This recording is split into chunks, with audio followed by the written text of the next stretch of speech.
on today's episode of The Unwritten Rule. Packed show. It's just a two-man show. The next two shows will be two-person, just me and Payton for your Friday, and it will be Payton and Kenny on Monday. Payton and I did a Jason Crowe Jr. commitment preview. Obviously, you might be listening to this after he announces his decision, which is expected to come Friday late afternoon. But we wanted to just get a quick preview for our regularly scheduled programming show. If he does end up choosing Missouri, Jason Crowe, Payton and I will have a short show, just our instant reactions, kind of other stuff we wanted to share about him and our thoughts that we couldn't do until he obviously makes his decision. And if that decision is for Missouri, we will have that for you regardless of Crowe's decision here today. When you're listening and watching this, Kenny and Payton will have plenty more covering the kind of wrapping up his recruitment for Monday. They'll have a two-man show as well. So just quick scheduling note, if Jason Crowe does indeed commit to Missouri, there will be two shows on the Unwritten Rule section of platforms for y'all. But regardless, Payton and I had a good show, previewed Crowe's commitment, and then talked about a bunch of SEC Media Days stuff. Obviously, Drinkwitz doing his Eli Drinkwitz thing, talked all about that. I won't explain more. I'll let the show do that talking. And some stuff from the players as well, just some general headline things that emerged from Missouri's time at the podium on Thursday, and then finished with quick hits, talked about some Tigers in the MLB draft, getting drafted, Sam Horn included in that as well. Captains for men's basketball got announced. We talked a little bit about that on a new Netflix doc about the SEC and SEC football last season. So touched on that as well in quick hits. So great show, two-man again, to clarify, just kind of this one, just kind of a Jason Crowe Jr. preview. And if he does end up choosing Missouri, we will hop on and have a quick breakdown, live instant reactions, thoughts for you if that decision does go the Tigers' way. But we shall see. So quick programming note there. But let's dive into the show. The Unwritten Rule starts right now. Marcel, where are you going with that disc? You are not putting that on again. Marcel, okay, if you press that button, you are in very, very big trouble. Attention. Everybody stop what you're doing. It's time for The Unwritten Rule, a Mizzou sports podcast brought to you by the Believe Network, alongside Payton Haverman and Kenny Van Doren. Here is your host, Jack Knowlton.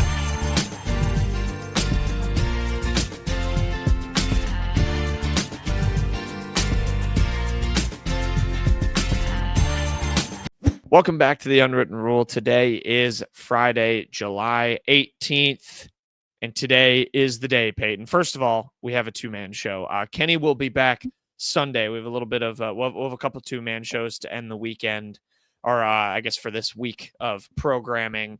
But it's just me and Payton for today. But Kenny will be back on Sunday. But Payton, today is the day. It is Jason Crowe Jr. commitment day.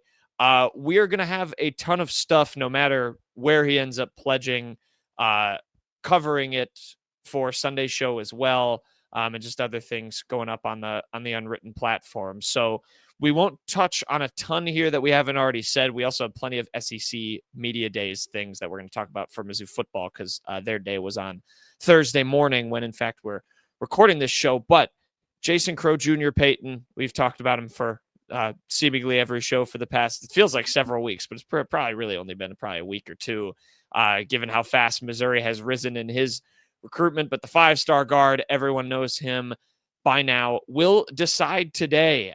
Currently on the On3 industry, he's the number 7 overall player, still the number 3 shooting guard, and the number 5 player out of the state of California, plays for Inglewood High School, which we're going to actually talk more about. And he has a commitment time set as well for the 18th. So potentially when you're listening to this, he may have already been committed. He will commit, Payton, at 4:30 Central Time on his birthday, actually, July 18th as well. It's interesting. He is playing in Peach Jam right now with his AAU team, the Oakland Soldiers. I believe they have a game at 2 on Friday. I think that's 2 Eastern. So he'll be doing his commitment announcement right after that game wraps up, but just kind of building more of the hype here. I know we've talked a ton about Crowe, and actually, though Kenny is not on this show, I'm going to bring some stuff up about a really good feature story he wrote over at Mizzou today that y'all should go check out on that as well. But Payton, your just some quick thoughts from you. Any more takes, things to share ahead of Jason Crowe's commitment? I know you've been watching more tape. I have as well.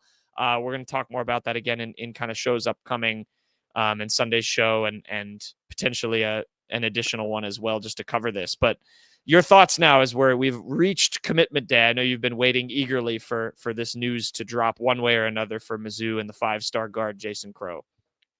Yeah, not much else to say, really. I mean, we'll have more. Obviously, we'll have more if he winds up committing to Missouri. I think we'll hop on and record something in excitement for that. But I mean, it just kind of is a really, it would be a monumental win. I mean, Dennis Gates has recruited really, really well at Missouri. I don't think there's any debate about that.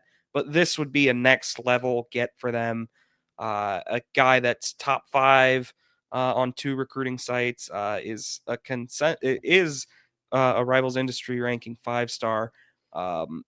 It's a big time commitment if Missouri can earn it. So there's really not much else we can add. We've talked about it. The entire like you said, since Missouri was first linked to him, we have talked more kind of about his. It's been the Jason Crowe show. Yeah, just basically what he can't, the type of player he is. Off air, we'll kind of put that more into words on the show if it goes Missouri's way. But for now, just very exciting time. We'll see how it turns out for Missouri. Yeah, and I think a worthwhile thing to pivot to too is that article that Kenny wrote and did kind of a deep dive, spoke with Jason Crowe's dad, Jason Crowe Sr., and just some really interesting stuff. And to go back to the origin of this recruitment, it's felt so weird in this modern era of hype, and you see all these lists everywhere for guys, and teams trend up and down. And the way Missouri came out of nowhere is so interesting. And Payton, to me, this feels like an older school recruitment, and that goes into a theme that I saw from Kenny's article when he's kind of talking to Jason Crowe's dad, who of course is his coach over there at Inglewood. I actually watched a good YouTube video that I think he partnered with Gatorade for, and they kind of talked about that too. They wanted him at Inglewood to stay kind of home, stay connected to his roots. Didn't want him to go off to one of these big prep schools where he has maybe all the resources at his disposal. Kind of wanted him to earn it. And it's kind of gone to the recruiting process too. And there's this really interesting quote from his dad that I want to share. He talked about how basically visits, Payton, shouldn't shape the decision-making in a player's recruit, or at least in his son's recruit. He said, I think that it shows me, because, Crowe hasn't taken many, if not any, visits to schools, and he's kind of just prioritizing relationships with coaches by word of mouth and things like that. And his dad kind of said, it shows that he's been listening to him. Of course, Paul Pierce as well, who is another alum of Inglewood, where Crowe Jr. goes and has the connection with his father as well. We've talked about that on shows prior. Kind of said, we're teaching him how to get information, how to receive information, how to use information. Intelligence is people who know how to use information, which feels very insightful outside of the recruiting process in general. But it's just very interesting, I think, in examining his recruitment in particular, being a 5-star kid who is going into an announcement day without even a list of contenders. You've had this school that's come out of nowhere, and you've had this guy who has stuck to where he's grown up. He's talked about, in that video I referenced, he's talked about how he likes living in California. He likes being from Inglewood, kind of having that hometown pride. To me, that's really cool and indicative a lot, Payton, of his kind of character and commitment to this process, but finding a school that's, right for him, and not going to fall for any sort of flash and pizzazz that you see in recruitments these days. And obviously, money plays into everyone's now, but I don't know. I just thought that was really interesting, Payton. If you have any thoughts on his recruiting process there, and maybe that kind of older school take on it, with not many visits, not releasing lists, not going off to Montverde or IMG, staying at your school. You just don't see that anymore. And I think it's interesting you see that with such a high level kid. And it's cool to me that Missouri has identified that type of person as someone they want in their program. Yeah, I mean, it is very unique. You see someone of this kid's caliber, not putting anything, not having a really high profile recruitment ever. Like that's just not really something in this age of social media.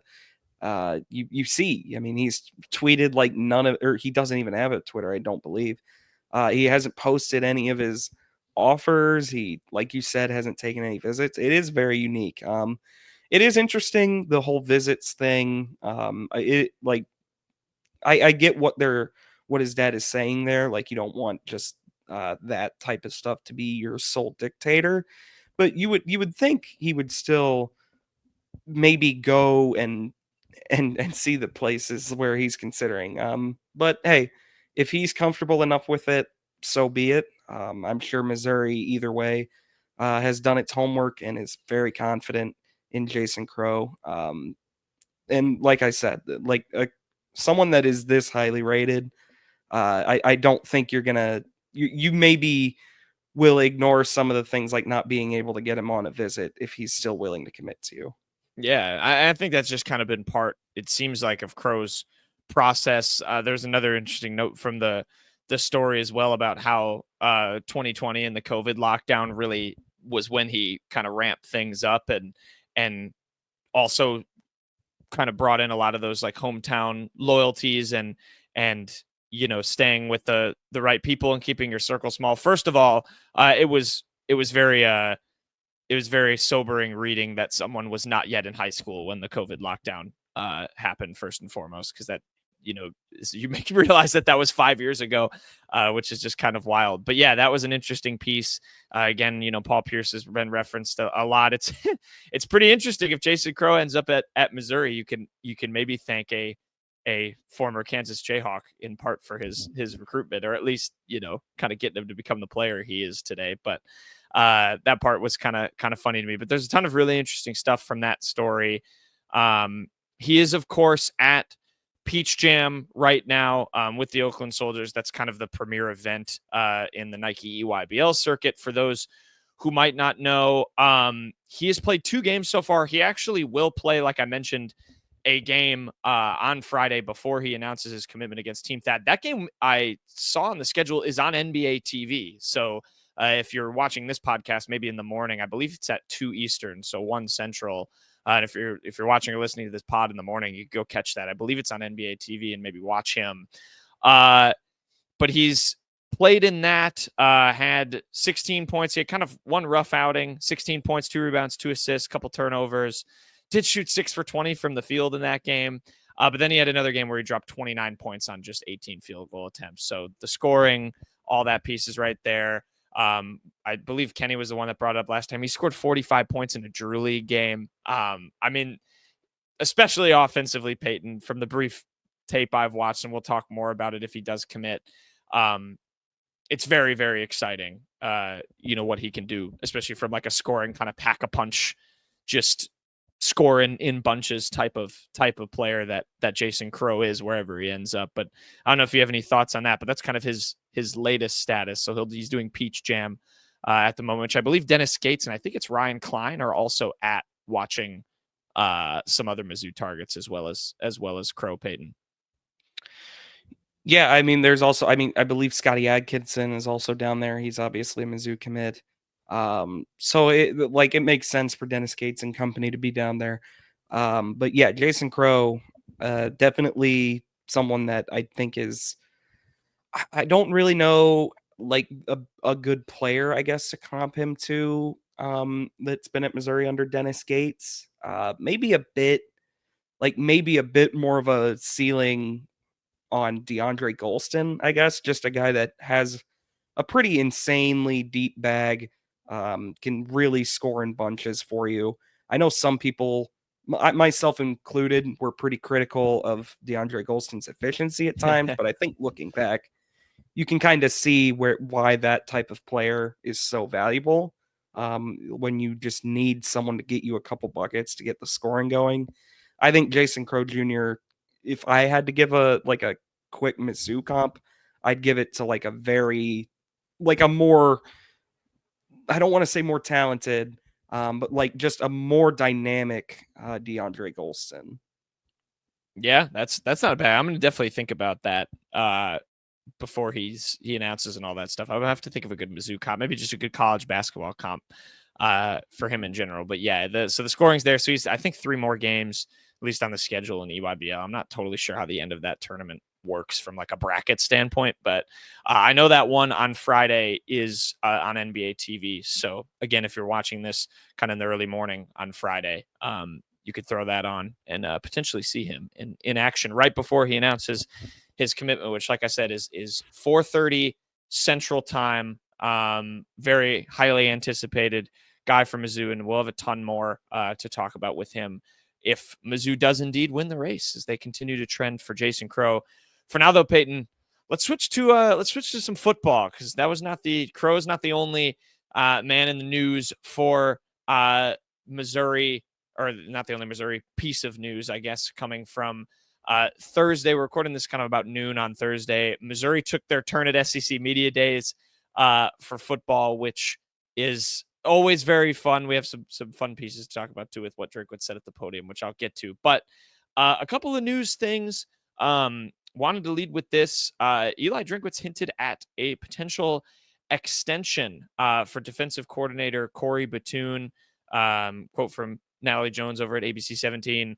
She got from Drinkwitz, hopefully the next few days there's news of us getting him a contract extension. So looks like Payton there trying to tie Corey Batoon down. From what I looked up and recall, he, back in 2024, signed a 3-year deal. He was guaranteed to make $1 million a year. So I imagine, that's a pretty good contract for the team, from the team perspective, for a defensive coordinator. I imagine a hefty pay rise is coming for Corey Batoon, but this feels like good news, Payton, for the future of Mizzou's defense here.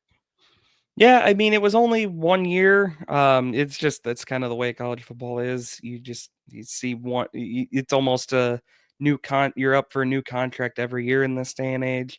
It does make sense for Corey Batoon to probably still be tied to Missouri longer term.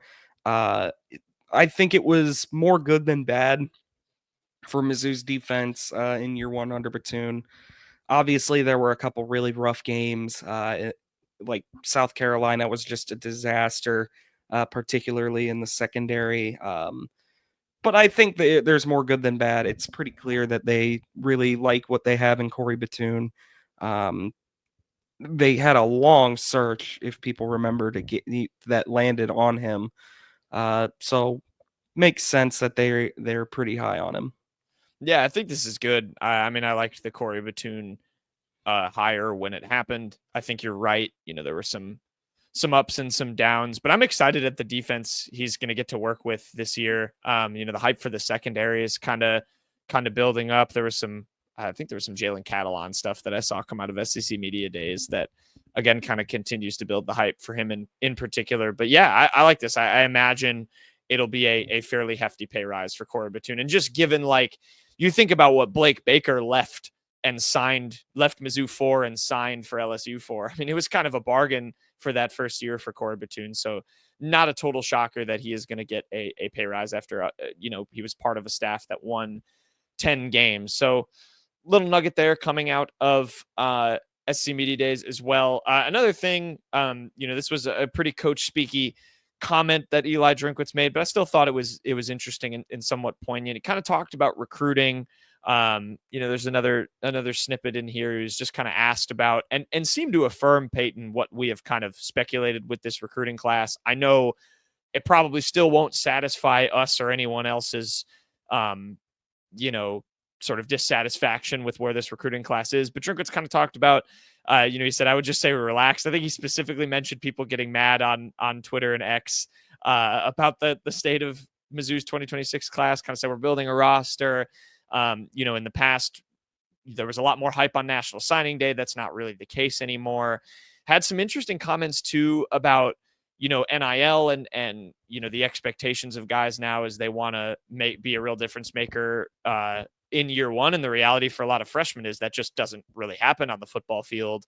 And that leads to both player and team going in another direction and talking about investing in guys. It was interesting. He's very, very specific in how he was like, you have to pay attention to how you spend your money now, because it's not the same as it was 4 or 5 years ago. I don't know if you have any quick thoughts or takeaways on that. Again, I'm sure it doesn't really change how people feel about Mizzou's kind of lackluster 2026 recruiting class, but it does sort of affirm what we had been talking about, I think, over the past few weeks. With as we've seen this class unfold, there's been a very clear switch in mentality from, building through the high school ranks to prioritizing maybe the portal and working on building a roster for the immediate, if maybe I'm being a little generous there. Yeah, we'd already kind of speculated that was the case. And a lot of coaches I know have talked about kind of especially emphasizing retention over just recruiting. But I would still say you got to get guys that are worth retaining.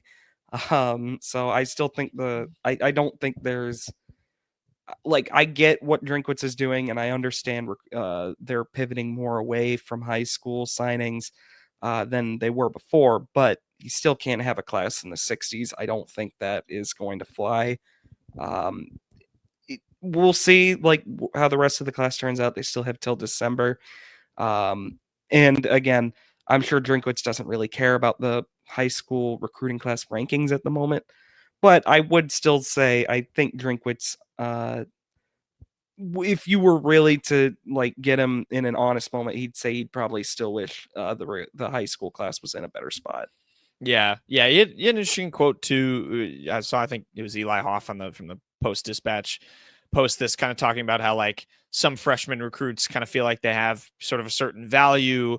He said, I'm not sure that what that value is really going to be moving forward, because in order to get that big payday, they have to be slotted and come in and start day one. If they're not, my value and somebody else's value on them may be different. So it is sort of a fluid thing. And I think, seeing Mizzou get burned so harshly with a couple of guys in that hyped kind of 2024 class, it makes sense.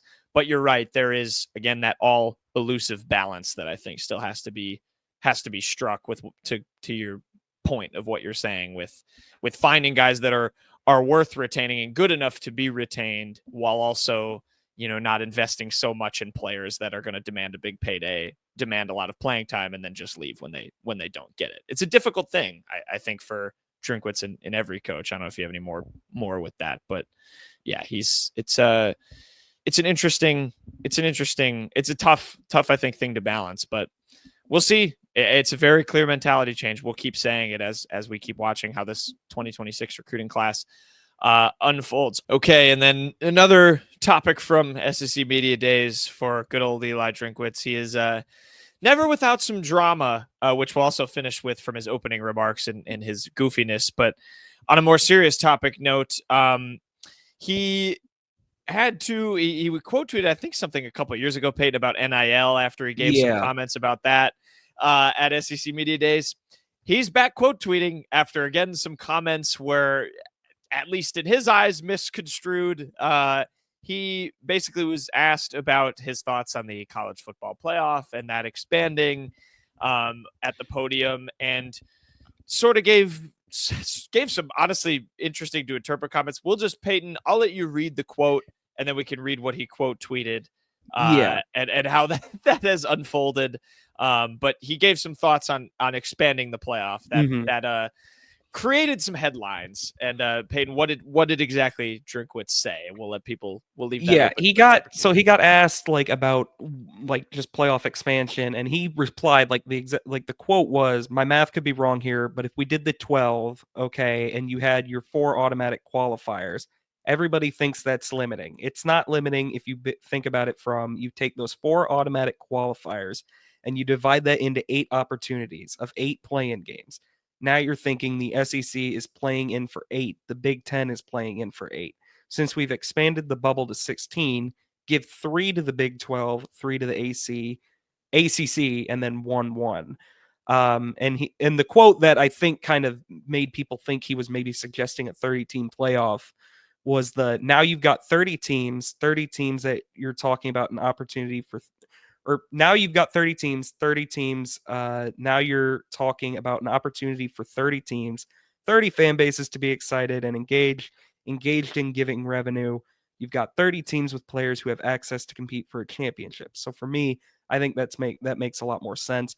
I don't think he's explicitly saying we should have a 30-team playoff, like some people took that last part of the quote to mean. And he did, like you said, he hopped on X to do some sort of quote tweeting to kind of clear things up. He said, "That's not what was proposed or how it was presented. Maybe evaluate the idea before just assuming and making an aggregate headline. On Championship Saturday, each conference have play-in games to the 16-team playoff instead of having a selection committee. That's the idea. That happens in, I believe he's saying in December. He says NDEC and then like a 5 dot ellipses. So he's not saying 30-team playoff, which I think everyone agrees would be a little silly. I think he's saying like there's a lot of teams that would go into like that conference championship week that have an opportunity to play into the playoff is what he's saying. The way I interpret it is it's kind of like the NBA play-in game where it's like you have within, like in the NBA, within the Eastern or Western Conference, you have teams play each other. Like you have some teams within the SEC that are a little bit lower down that don't reach that, I guess, 16-team playoff threshold that would play each other for an opportunity to get into it. His whole goal behind it, from what I was reading and listening to him say, is to eliminate the selection committee. He didn't like that there is an inherent bias within a bunch of humans picking who gets to make the playoff. He wants it all decided on the field, which is a fair thing. I think 30 teams were mentioned, and that, you know, as it does with any coach, is gonna grab some headlines. The part of it I don't understand is he compared it a few times to like the NFL model where you know, he talked about the NFL having 44%, I think was the number he used, of its teams making the playoff. The problem with that is the NFL has 32 teams. The college football has 132. So, you know, if you take that percentages and equate them, I don't think you're gonna have a very good product. The overall thing, Payton, here is, you know, maybe just with this vote for expansion, he also did clarify he is for the 9-game SEC schedule as well. That is important. He's been on that. He harped on that again as well. He was asked about it. I don't know. Him and Dennis Gates share a lot of values when it comes to playoff expansion. That's what I'm noticing. I think those two. You think those two just have some nice coffee chats about playoff expansion? And because Dennis, I know, is all for the NCAA tournament expanding, which is something we should probably talk about in upcoming shows. But there you go. Drinkwitz and playoffs. Any other? You want to continue?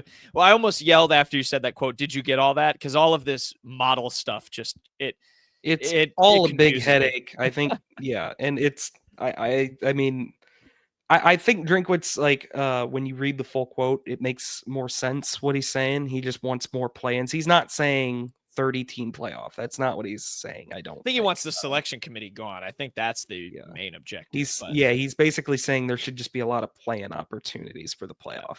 Yeah. So there you go. Interpret that how you want, Mizzou fans. Well, there's the full quote from Drinkwitz. But while we were recording, he tweeted this, so we wanted to hop in and I guess provide his clarification as well as the headlines for it. But there you go. So much drama in the world of Eli Drinkwitz, which we will get to further with his opening remarks. All right. So the last thing, this can be very fast.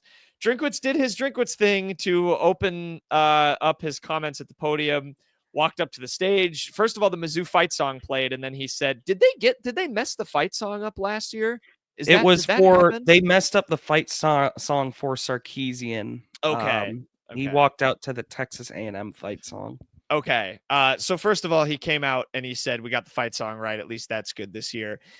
And then proceeded to just name drop that he's not going to answer questions about a multitude of things. You can see it if you're watching on the YouTube, what he's referring to. Guy, man. He never disappoints, as the SEC Unfiltered tweet reads. Mark Stoops had a nice little zinger about it afterwards. Oh, there you go. He said, first of all, I know why Coach Drink does not want to talk about certain things. I'll keep that between myself and some colleagues.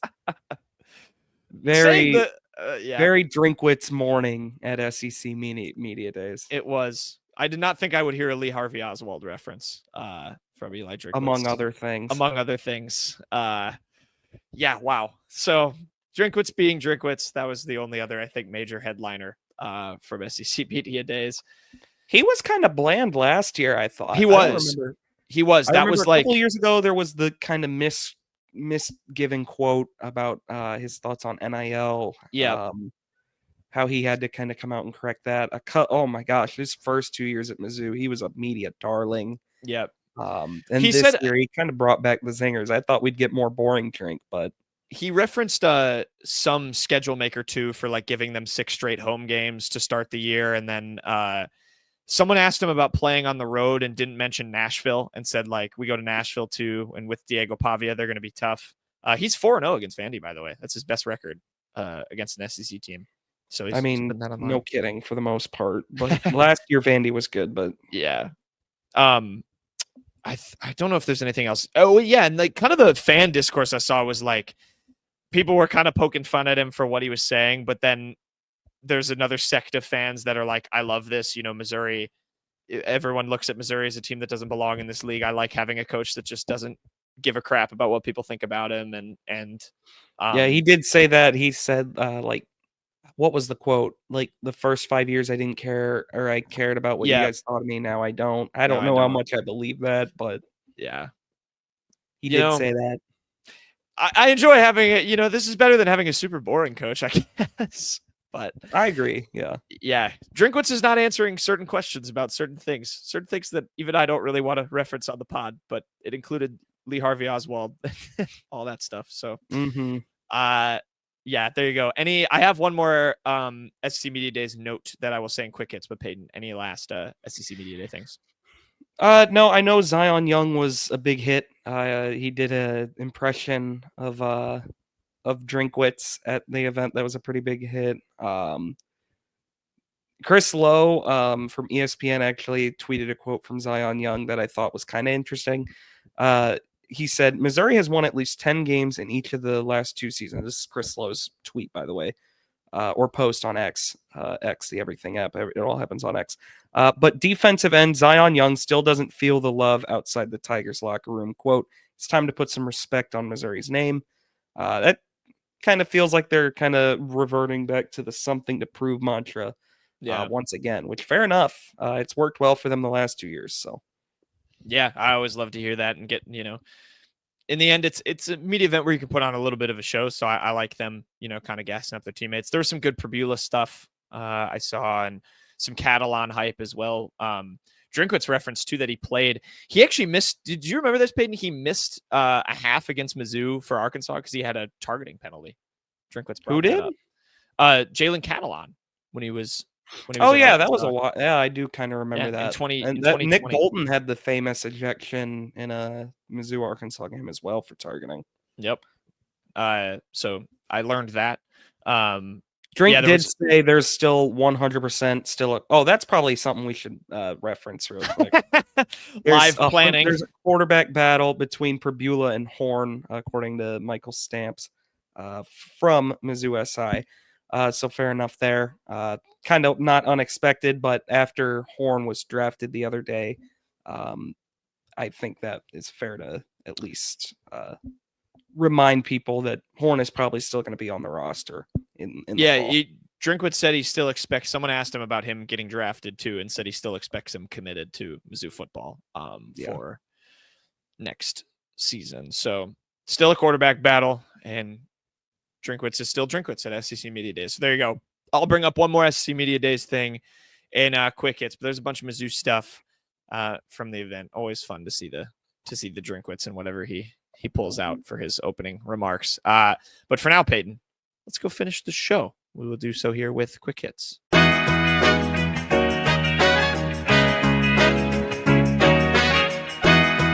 Back to regularly scheduled quick hits program. We will start with jerseys of the week. Kenny has his jersey of the week. He is giving it to Marcus Carroll, who announced via, I believe this is just, I looked into this account that posted this pro player bound thing. But the headline here, Marcus Carroll declared for the UFL draft, which is actually taking place on September 2nd. It's scheduled for September 2nd. There's some drama to this too, Peyton. I did some digging here. I believe Pro Player Bound is like it's not an agency, but I think it's like a marketing kind of firm that helps players build their own little brands. They partner with a few guys, including Marcus Carroll.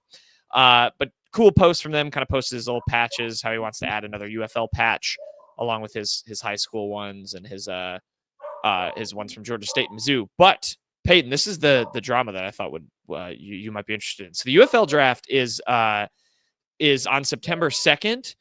It was originally supposed to be in the summer. They postponed the UFL draft because they actually are trying to make it matter a lot more. They want to do previously these college drafts have been held in June or July. Moving it back to September allows for UFL teams to target rookies coming out of NFL camps who are free agents. So I guess previously the draft was you could draft guys, but you'd have to bank on them getting cut from NFL teams. And I think the September draft, the fall draft, allows you to not do that because they'll already be free agents. But I didn't know that. I thought that was kind of interesting. But Marcus Carroll will be in the pool of players. My other little bonus trivia to you, Payton. Can you guess who the number 1 pick in the 2024 UFL draft was? No, I have no idea. He was a quarterback. You're going to have to just tell me. I have no clue. He played in the Big 12. Who is it? He played for Missouri's arch rival. Was it Jason Bean? It was Jason Bean. He was the number 1 pick in the 2024 UFL draft. That is bizarre. All right, that's all the UFL draft digging. I'll share. But Marcus Carroll, someone draft him. Hopefully he'll get a shot in the UFL. Payton, your jersey, and if you have any Carroll thoughts. No, I'm happy for Carroll seemingly getting a shot. Obviously, I don't think last year went exclusively how he wanted it to go. I'm sure he wanted more carries, but he still, I think, can carve a niche out somewhere. But moving on, my jersey of the week is going to be Mizzou commit Camden Lohman, who was taken in the 8th round of the MLB draft by the New York Mets. This isn't the first time the Mets have taken a Mizzou commit recently. They did take Jackson Lovich a few years ago as well, but they took Camden Lohman at pick 253. So we'll see if he winds up making his way to Mizzou or if he winds up going professional with the Mets. Yeah, talented player out of Fort Zumwalt. So we'll see if Mizzou can hang on to them. This will be a reoccurring theme, as you'll see, with my jersey of the week, which is Sam Horn. Already mentioned this at the top during SC Media Days. He was also drafted. He was taken by the Los Angeles Dodgers, 17th round, 525 overall by the Dodgers. He was, of course, ranked in that top 250 of MLB draft prospects. And Payton, correct me if I'm wrong, he can theoretically sign with the Dodgers and still play football in the fall. That is how that timeline works, correct? Yes, it's happened before. That was what was supposed to happen with Kyler Murray when he was drafted by the Athletics. They agreed to let him play his final season at Oklahoma. Obviously, he wound up blowing up in football and wound up just pursuing the NFL. It happened with the Houston Astros last year as well. They drafted Bryce Betcher, I believe is how it's pronounced, or Betker. Kenny will scream at me either way. I think it's Betcher because he's well aware of the situation. He was a linebacker for Oregon, and the Astros let him play his final play another season at Oregon, and I believe he is now full-time football. He is still at Oregon, and I believe he spurned the baseball side of his career. Yeah, so we'll see what Sam Horn does. I think everyone is fully expecting him to be a Mizzou football player. Deadline, though, to sign with the Dodgers, if he does choose to take that path, is July 28th. So we'll see if that day comes and goes with a Sam Horn signature. But he was drafted once again into Major League Baseball by the Dodgers. Payton, as I pull up. I like no capping. He's the main bird. Shawnee's main bird of the week. What is Kenny's Shawnee's main bird of the week, Payton? Kenny's main bird of the week. I'm going to speed through this because I don't want to talk about it that much. It's going to be Eric Link, who I believe is an Iowa guy. Kenny said was the connection. I think he also coached at Auburn, so War Eagle. He tweeted, "Congrats to the first annual Mizzou special." He tweeted spec, but I believe it's short for specialist. Golf Challenge champion Blake Craig. Appreciate this group and the work they've put in this summer. So looks like the specialist took a oh man, they even got a coat. Took a cue from the QB Masters that Mizzou had, and they had their own golf competition. It was won by Blake Craig. They've even got like this really something brown coat, brown jacket. There you go. Congrats to Blake Craig. I know you really wanted to talk about this, Payton. This is your favorite. Yep, I love Masters special format. teams. Yeah, I maybe they'll have to compete against the QBs or who won. We didn't determine a winner of the QB Masters, did we? No, I don't think we ever got the official winner. So I don't know if they declare official winner. Maybe Blake Craig will have to compete against them. Payton, your main bird. My main bird is going to be Jackson Lovich, who I mentioned earlier. He was drafted once again by a team in New York. He was drafted by the New York Yankees in the 16th round of the 2025 MLB Draft. I believe he has the option again of not signing if he wants. I believe he's only been in college 3 years, so he can go back if he would like. But this is, like I said, the second time he's been drafted. But the bird connection is going to be that the Yankees play in a division with the Orioles and the Blue Jays, among other teams. That's ridiculous. But Jackson Lovich drafted once again. He was a very bright spot on a very bad Mizzou team. Jackson Lovich was not the reason they only won 3 games last year. Yeah, I read somewhere, I forget, I feel bad I didn't pull the stat up in front of me. He was like their first non-pitcher to be drafted in a really long time. I believe. Oh, really? At least that a couple honestly of years. wouldn't shock me, or no, because Josh Day was definitely drafted by the Diamondbacks, and he was a shortstop. So maybe that was a misnomer stat. But yeah, this is cool for Jackson Lovich. We'll see if he ends up coming back. Like you said, he was a good player last year. Shout out acting for non-majors at Mizzou, which I took along with Jackson Lovich when we were both students at the time at the University of Missouri. He did a very good rendition of like a old Batman cartoon for one of his scenes. It was a good job. Maybe he has a future in acting. Baseball doesn't pan out. But yeah, congrats to Jackson Lovich. And then my main bird of the week is actually going to be Kansas. Bird connection. They're the Jayhawks. This is just another thing I thought was fun from SEC Media Days.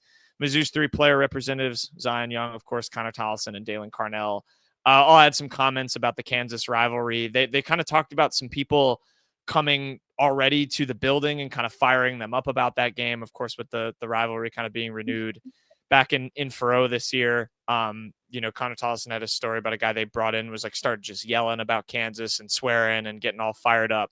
Pretty fun for a game that's still a couple of months out. It's obviously a big deal to have this rivalry come back in any sport. So it's pretty fun. And then Zion, I think it was Zion Young, said just like good luck to those guys. Like kind of issued a little bit of a warning at the end.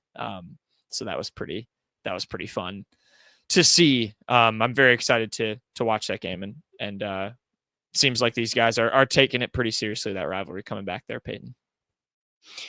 Yeah, I mean, there's a lot of talk about like which game is most important for Missouri this season. I think it's the second game of the year. I don't think you can have a good season if you lose to Kansas. Like you can maybe go 8-4, 9-3 after that. I guess in theory you could go 11-1. I don't see that being remotely possible if you don't beat Kansas, but that rivalry being back, just the energy it's going to be at Faroe. I don't think you can have a season that's fondly remembered without a win against Kansas. No doubt.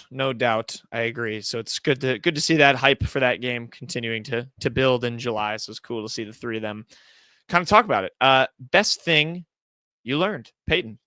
What did you learn? Best thing I learned this week, this comes from Mizzou basketball, a press release on their website. Mitchell and Robinson named team captains. Yes, Dennis Gates has only named 2 captains for this. Biggest news of the day, frankly. Yeah. And it's senior Mark Mitchell and junior Anthony Robinson II. Those 2 are also hopefully going to be the best players on the team this upcoming year.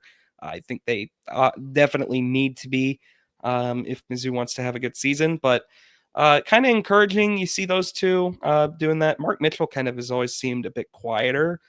So I'm a bit surprised by that one. But hey, we aren't in the locker room. We aren't behind the scenes. So we don't know for sure. But Ant doesn't shock me. He's fiery. He's electric out there.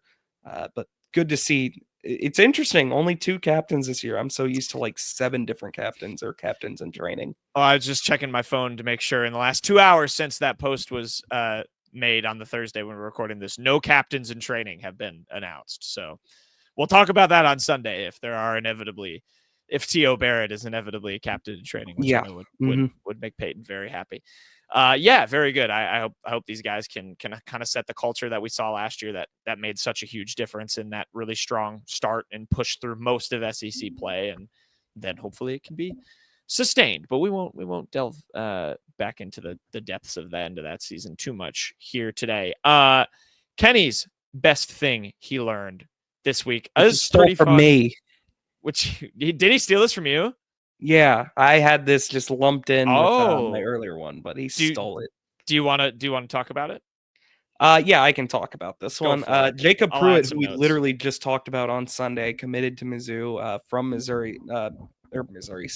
Mississippi State. He got drafted in the 15th round by the Phillies. So potential for him to not even show up on Mizzou's campus. I did check his Twitter. He still had Mizzou baseball 26 in his bio for what that's worth. But now he's got a decision to make with the Phillies taking him. So that's a few different Mizzou commits that were drafted and now may not make it to Columbia. Yeah, 2 seasons at Indiana State, played for Mississippi State last year. Kind of had a rougher year last year, but was really good at Indiana State in his seasons there. 3.02 ERA in 2024 in his last year there. And then Kenny actually got some insight he wanted us to share. A quote here. We talked about him in the show as well. Stone Simmons, who Kenny knows from their high school days.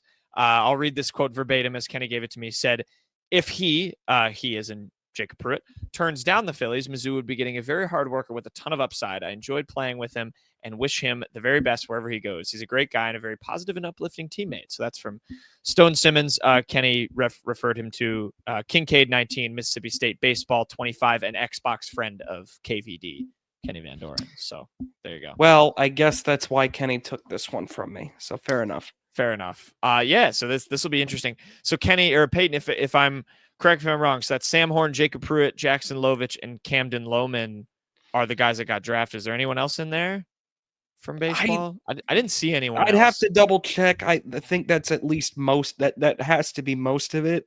There may have been 1 or 2 other guys that we haven't heard about. Maybe from the high school ranks, maybe from the JUCO ranks that committed to Missouri that got drafted. I'd have to go in and check every draft pick, which there's 20 rounds of this. I'm sorry, I'm not going to do that. That's fair. That's fair. My best thing I learned this week. I'm pretty intrigued by this. So Netflix is making a series called Any Given Saturday that is going to cover some of the biggest games from last year's SEC football season. Pretty interesting. Obviously, these Netflix sports docs can be kind of hit or miss. I did look into it a little bit. First of all, it's a 7-episode series. It premieres August 5th. So coming up here pretty soon. I'm excited to watch it. The producers, Box to Box Films, Payton, I don't know if you've seen any of these. They made Sprint, Full Swing, and then the Drive to Survive Formula One series, which I heard good things about the Full Swing and Drive to Survive. I didn't watch those myself, but so I'm hoping that this will be pretty good. Seems like it's Netflix's usual sports doc people. The trailer's interesting. Seems like there's going to be some kind of mini QB features. Looks like they talked to Diego Pavia from Vandy, Garrett Nussmeier, DJ Lagway is in it a bunch in the trailer. You obviously saw Brian Kelly if you're watching it on the YouTube. So we'll see. Mizzou is not featured at all in the trailer. I'm hoping if it's going through some of the best games of the SEC season, that at least maybe the Auburn or Oklahoma games will be in there. Maybe the South Carolina game should probably be in there as well. So I'm excited to watch it either way, but hopefully Missouri's featured in it a little bit as well. Yeah, I agree. It'd be cool to just get a little bit of a behind the scenes look. It is so crazy, just kind of how there's just a camera for every single part of college football now. It's nuts. Yeah. It's good for fans though. You get a more behind the scenes look. More content is always in demand. So Yeah. So I'm excited to watch it. So again, August 5th on Netflix. That will be out. Any given Saturday is the name of the doc. That's all I had, Payton. We got plenty more to come on Sunday's show. Assuming the Crow, again, maybe when you're listening to this, he's already committed. But the Crow commitment will have covered plenty and a ton of stuff coming up this week. Do you have a joke for us to end the show? I sure do, Jack. This one comes from our favorite. Don't have Kenny to help me either. No, you don't. This one comes from our favorite TV series, The Today Show. Jack. Okay. Yes. I told my mom I'd call her later, but she said she prefers mom. That's a good one. That's a good one. Mm-hmm. That's the Hi Hungry I'm Dad classic. Pretty much, yeah. Yeah. Good one. Good one. All right. I'll give you that. Well done, Al Roker. Go look up Al Roker, White House. And that'll do it for the Unwritten Rule. We will have, like I said, a ton more Crow stuff. Go subscribe on the YouTube. Give us a follow on Spotify, Apple Podcasts. We're both on those audio platforms as well if you prefer the listening method. And it will be a Payton and Kenny special on the next full show. And if Crow does commit to Missouri, like we said, we'll have something kind of breaking as well, just to talk about that kind of instantly when that drops. So we shall see. Again, maybe when you're listening to this, it's already happened. There's another video on our channel. So if there is, go watch it. If there's not, we'll talk about why there isn't on Sunday. So there you go. Timeline of events. We will see you next time.